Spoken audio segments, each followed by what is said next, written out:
Bote bandeko balandi ya magazine d'actualité Christian chez vous puisque nous sommes bozuli baku ya kolanda biso na pokwa ya lelo Uvira situation sécuritaire à niveau ya Uvira en tout cas pendant la journée pillage et salami makasi na niveau ya Uvira bon commerce pesa ba commerçant ba fungoli ba nité tout ça en tout cas situation eza pesa malamu te kito côté na niveau ya Uvira.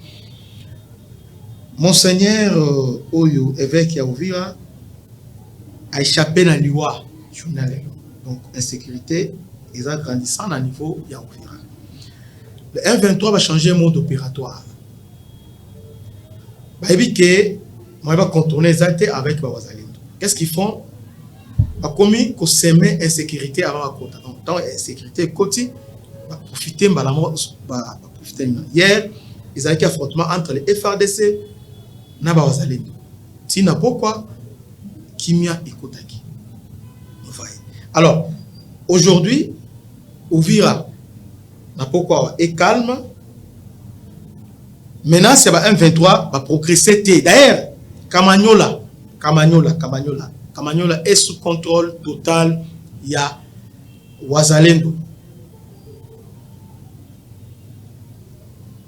Ngom sous contrôle total, il y a Wazalendo. Vous voyez? Donc, d'ailleurs, les Wazalendo se préparent pour lancer les attaques pour récupérer Bukavu. Vous voyez? Pour récupérer Bukavu. Donc, Kamanyola, pendant que je vous parle, 100% entre les mains, il y a Wazalendo.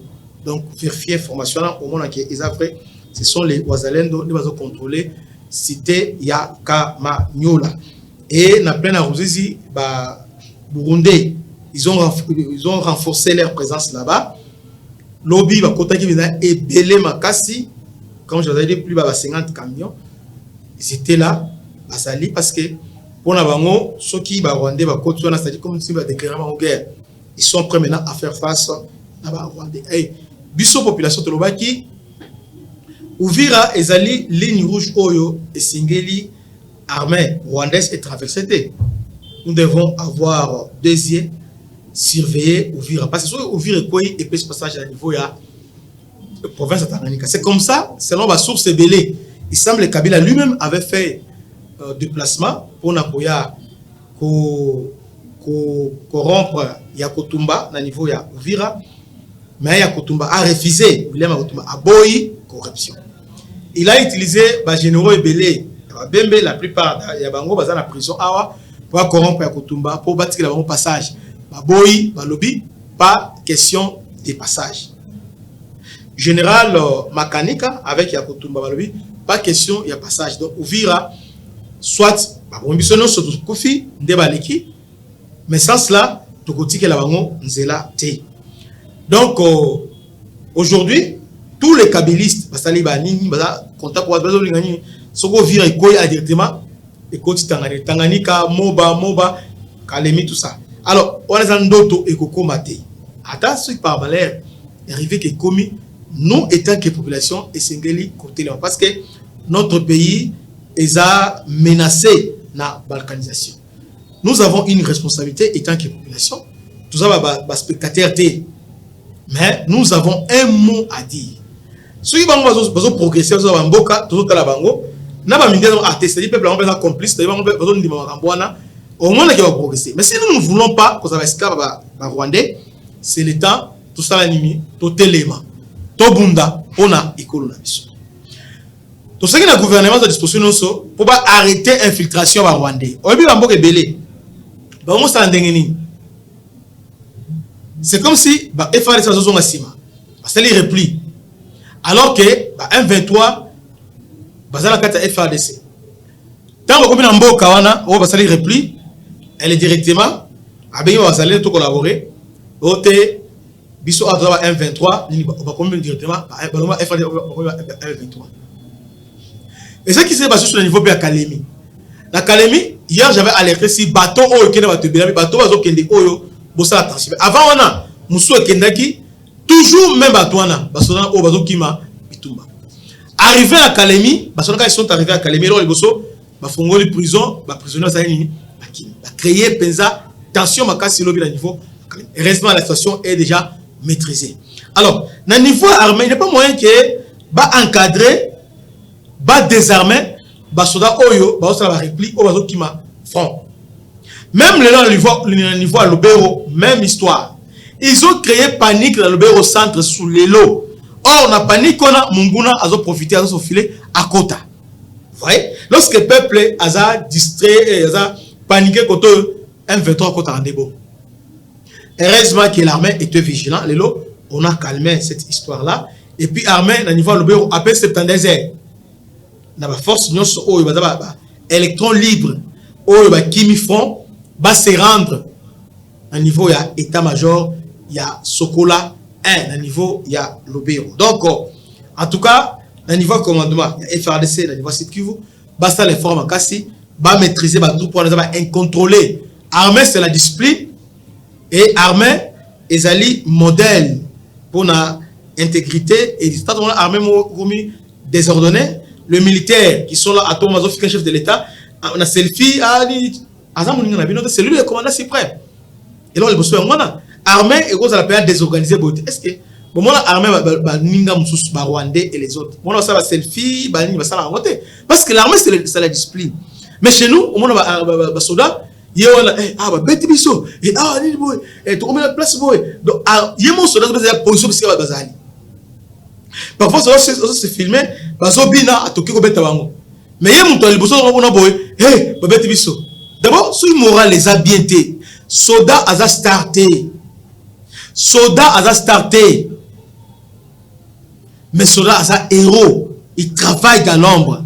Il travaille pour la République. Parce que Soda a travaillé pour défendre l'intégrité territoriale. Vous voyez? Alors, tout ce qui est à niveau de l'état-major, il y a des soldats qui ont Android, à niveau de tout ça. Et le militaire rwandais, et puis les fronts médiatiques rwandais, ils ont profité de l'ango.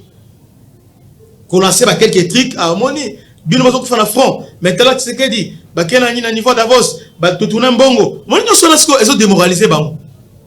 Soda, ils ont coupé le contact avec l'extérieur. C'est vraiment très important. Nous avons des militaires, mais c'est question des encadrer bango, moraliser bango. Soda, ils ont moral. Surtout motivation. Soda, ils ont nyoka. Akufa kanambo munaye na libumu na ye. Vous voyez? Donc, soda, tant que les guerres font motivation na ye bopesi. Prime na so la prime. Attends les lois va fonctionner, faut voir mais prime à soda, to pesa bango. Prime na ye dans la poche.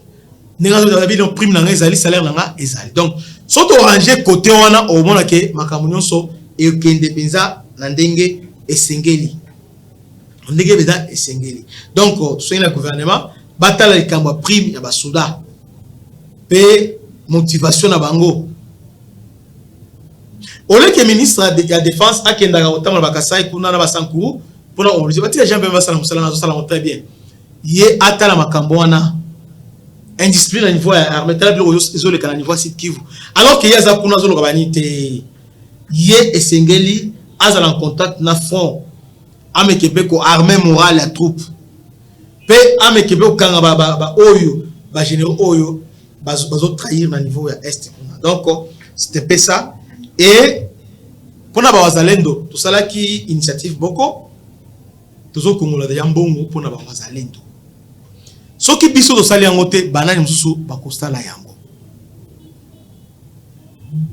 depuis avant hier bazo sala nini chaque peuple chaque ndaku chaque porte 3000. Or ces gens là ça sur 4 jours ba raté badana ba 4000 bazongo ba hollandais bazongo ndengeni. Alors que biso na Kinshasa awa nous sommes libres. On a 3000, 2000, $1, $2, $3, $10, $15, $20, $100, $200. Tina numéro wana, Airtel Man les wana, Orange Man les wana. Lobby na 18h, tout tangi montant à toute transparence. Peut-être on va comment on va baisser et puis on les envoie. Surtout ça les bongo, c'est notre façon de contribuer aussi na guerre aux Olakuna. Ya bande on a biso.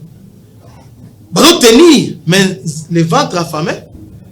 Ce qui montera munduki et que bah pesi a collecté alors il va se retourner vers la civil pillage nini boy mais nous ne voulons pas ça parce que n'a pas des autres hollandais munguna à profiter à nini à kota nous état de peuple nous sommes 100 millions de population.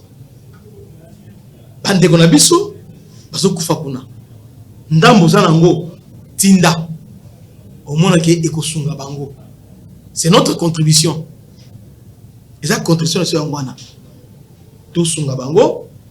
Ceux qui consomment la farine, maloso, bilo wa roulé ça wana, au comment que ils sont déterminés. Ba vidéo de une personne sur l'anzala ni tout ça. Tolingi bilo ko wana. Ce gouvernement a eu la terre, biso population, tout se prendre en charge, tout payer ça bango. Et que ça là kitoko makasi. Que Dieu vous bénisse. C'était votre humble serviteur, le bishop Christian Lao. À la prochaine. Ciao.